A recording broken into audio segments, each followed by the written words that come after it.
Homélie par Abbé Manel Valls Serra. Barcelona, Espagne.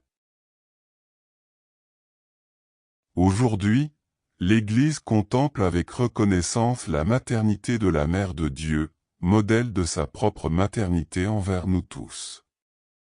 Luc nous présente la rencontre des bergers avec l'enfant, accompagné de Marie, sa mère, et de Joseph.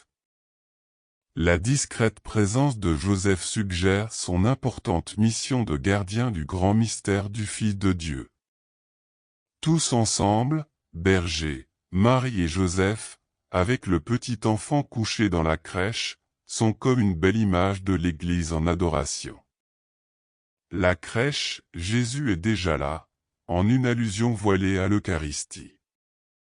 C'est Marie qui l'a mis là. Luc parle d'une rencontre des bergers avec Jésus. En effet, sans l'expérience d'une rencontre personnelle avec le Seigneur, on ne trouve pas la foi.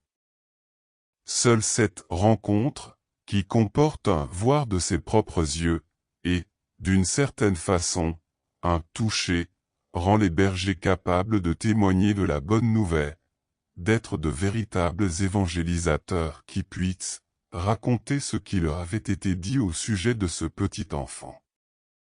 Et voici un premier fruit de la rencontre avec le Christ. Tous ceux qui les entendirent furent dans l'étonnement. Nous devons demander à grâce de savoir susciter cet étonnement, cette admiration chez ceux auxquels nous annonçons l'Évangile. Il existe encore un second fruit de cette rencontre. Les bergers s'en retournèrent, glorifiant et louant Dieu pour tout ce qu'ils avaient entendu et vu.